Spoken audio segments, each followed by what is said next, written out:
Assalamualaikum warahmatullahi wabarakatuh. Perkenalkan, nama saya Cindy Velasquez Pratama Putri dari kelas 19A5 Prodi D3 Rekamedi. Saya di sini akan menyampaikan sedikit materi mengenai sistem urinaria. Langsung saja, yang pertama, sistem urinaria yaitu sistem terjadinya proses penyaringan darah, sehingga darah bebas dari zat-zat yang tidak dipergunakan oleh tubuh dan menyerap zat-zat yang masih dipergunakan oleh tubuh. Fungsi primer ginjal yaitu untuk mempertahankan volume dan komposisi cairan ekstrasel atau cairan di luar sel tubuh, yaitu sebanyak 45% dari total cairan tubuh dalam batas-batas normal. Tujuannya yaitu untuk mempertahankan keseimbangan internal tubuh. Sistem urinaria terdiri atas 1. Ginjal, 2. Ureter, ketiga kantung kemih, keempat uretra. Bagian-bagian dari ginjal yaitu yang pertama korteks, yang kedua medula, ketiga piramid, keempat kolumna bertini, kelima papilaris berlini, keenam pelvis, ketujuh calyx minor, ke-8 calyx mayor. Manusia memiliki sepasang ginjal yaitu di belakang perut atau abdomen. Ginjal terletak di kanan dan kiri tulang belakang di bawah hati dan limfa. Di bagian atas ginjal terdapat kelenjar adrenal. Ginjal sendiri bersifat retroperitoneal, yang berarti terletak di belakang peritoneum yang melapisi rongga abdomen. Ginjal kanan biasanya terletak sedikit di bawah ginjal kiri untuk memberi tempat untuk hati. Sebagian dari bagian atas ginjal terlindungi oleh iga ke-11 dan 12. Kedua ginjal dibungkus oleh dua lapisan lemak, yaitu lemak perirenal dan lemak pararenal, yang membantu meredam goncangan. Ginjal berbentuk seperti kacang. Orang dewasa panjangnya antara 12 sampai 13 cm, lebarnya 6 cm, dan beratnya 120 sampai 150 gram. Permukaan atas dan bawah serta pinggir korteks ginjal berbentuk konves, sedangkan pinggir medialnya berbentuk konkav karena adanya hilus. Hilus sendiri yaitu tempat arteri pulmonalis, vena, bronkus, dan saluran limfa masuk ke dalam paru-paru. Ada beberapa struktur yang masuk atau keluar dari ginjal melalui hilus, antara lain arteri dan vena renalis, saraf, dan pembuluh getah bening. Fungsi ginjal yaitu 1. Pengeluaran zat sisa organik, 2. Pengaturan konsentrasi ion-ion penting, ketiga, pengaturan keseimbangan asam basa tubuh, keempat, pengaturan produksi eritrosit, kelima, pengaturan tekanan darah, keenam, pengendalian terhadap konsentrasi glukosa darah dan asam amino darah, ketujuh, pengeluaran zat beracun. Selanjutnya, fisiologi ginjal. Yang pertama, mengatur volume air atau cairan dalam tubuh, kelebihan air dan kekurangan air. Yang kelebihan air dalam tubuh akan diekskresikan oleh ginjal sebagai urin yang encer dalam jumlah besar, dan yang kekurangan air yaitu menyebabkan urin yang diekskresikan berkurang dan konsentrasinya lebih pekat sehingga susunan dan volume cairan tubuh dapat dipertahankan normal.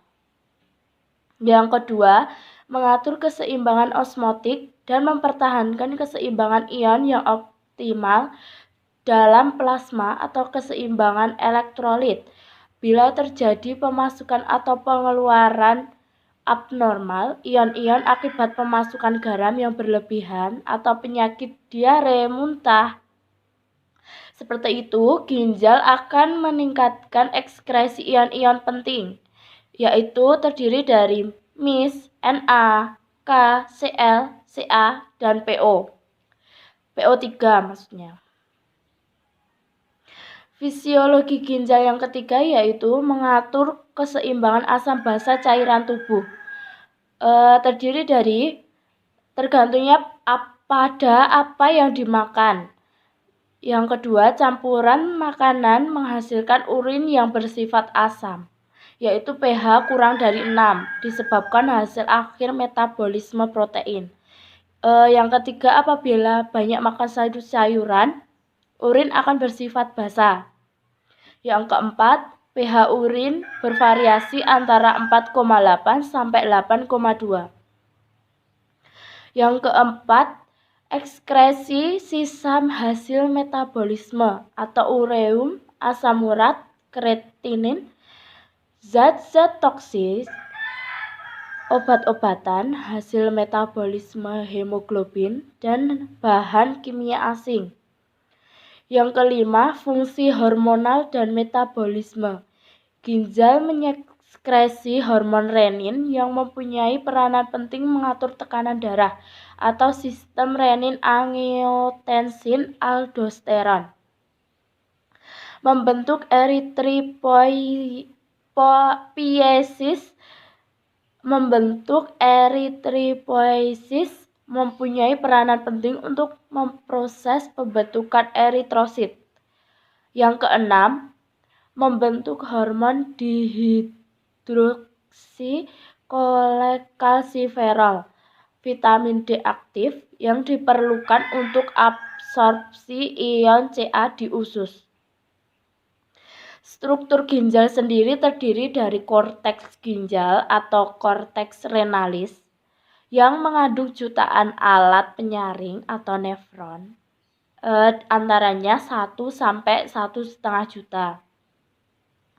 Fungsi nefron sendiri yaitu untuk membentuk urin dengan cara filtrasi, reabsorpsi, dan sekresi.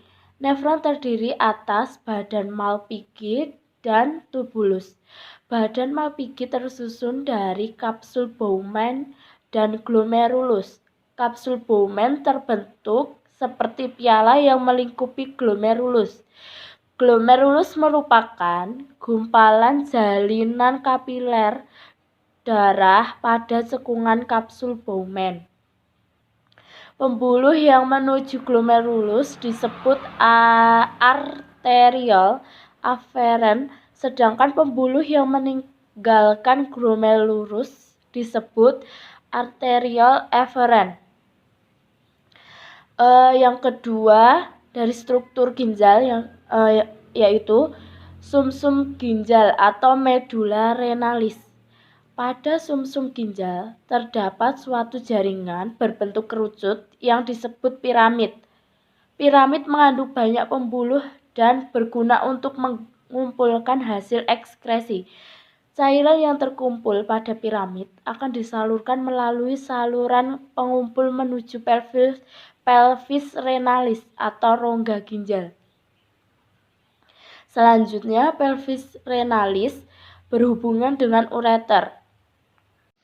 Materi selanjutnya yaitu ureter. Ureter merupakan lanjutan pelvis renal menuju distal dan bermuara pada vesika urinaria. Panjangnya antara 25 sampai 30 cm.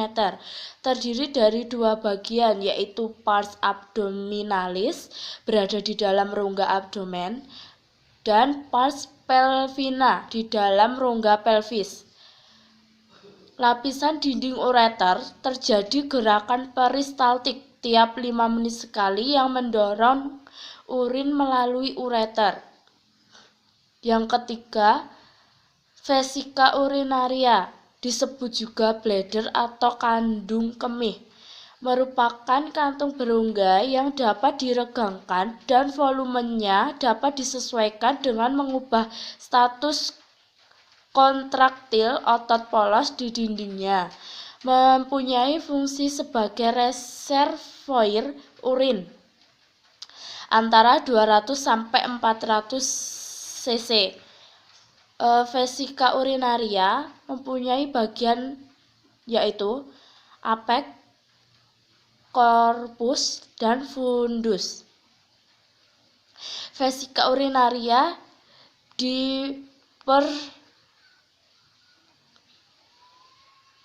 dipersarafi oleh saraf otonom atau saraf tidak sadar. Materi selanjutnya yaitu uretra. Uretra merupakan saluran sempit yang berpangkal pada kandung kemih, berfungsi menyalurkan air kemih keluar. Dalam anatomi uretra adalah saluran yang menghubungkan kandung kemih ke lingkungan luar tubuh. Pada pria berfungsi juga dalam sistem reproduksi sebagai saluran pengeluaran air mani. 1. Uretra pada wanita. Pada wanita panjangnya uretra sekitar 2,5 sampai 4 cm dan terletak di antara klitoris dan pembukaan vagina. Uretra pada pria. Panjangnya uretra pada pria sekitar 20 cm dan berakhir pada akhir penis. Uretra pada pria dibagi menjadi 4 bagian, dinamakan sesuai dengan letaknya. Yang pertama, pars prostatica, terletak sebelum kelenjar prostat. Yang kedua, pars prostatica, terletak di prostat. Dan yang ketiga, pars membranosa, sekitar 1,5 cm, dan di lateral atau tepi terdapat kelenjar bulbouretralis.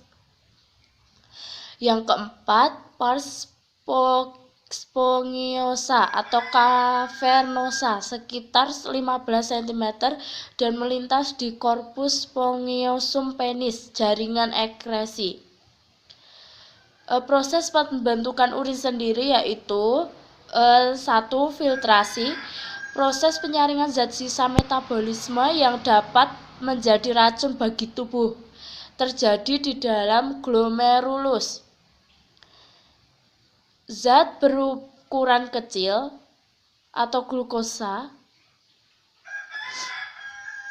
molekul besar seperti protein dan sel darah tertahan di dalam plasma darah dan mengalir meningkatkan glomerulus melalui arterial efferent.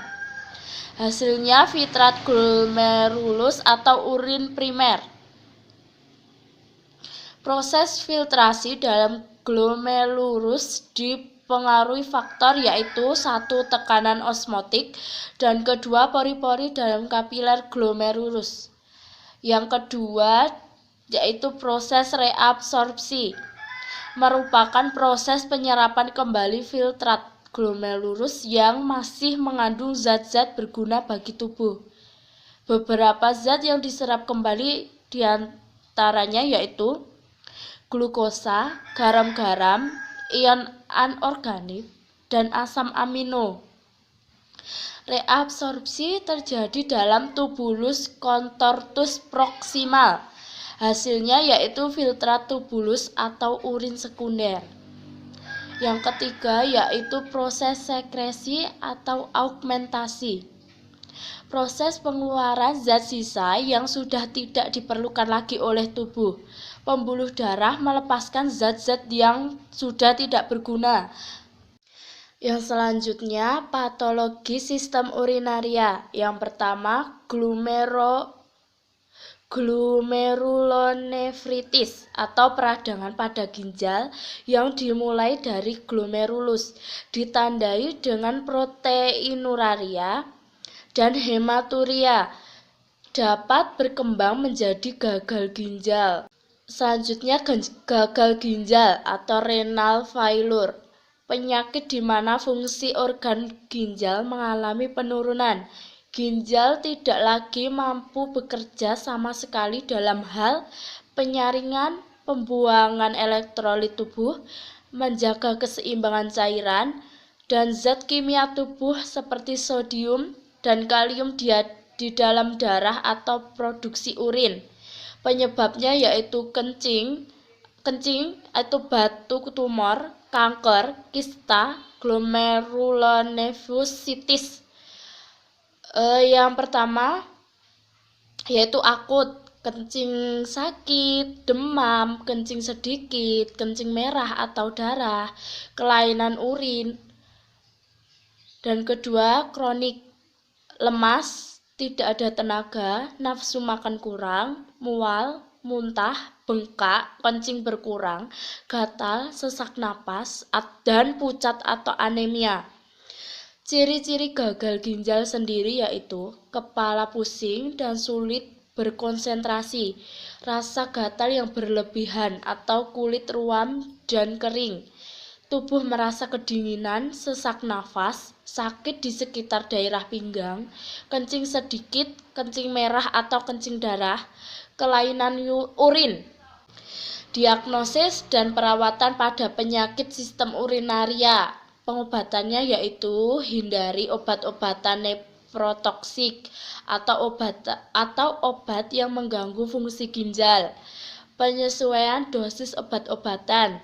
Persiapan terapi pengganti ginjal. Selanjutnya, dialisis, pemisahan zat dengan saluran melalui membran semipermeabel. Dialisis digunakan untuk membersihkan tubuh dari zat-zat yang tidak diinginkan. Sistoskop atau alat untuk memeriksa bagian dalam kandung kemih juga digunakan untuk menghilangkan benda asing, untuk operasi, dan untuk bentuk lain dari perawatan. Sekian materi dari saya. Apabila ada kesalahan kata, mohon dimaafkan. Wassalamualaikum warahmatullahi wabarakatuh.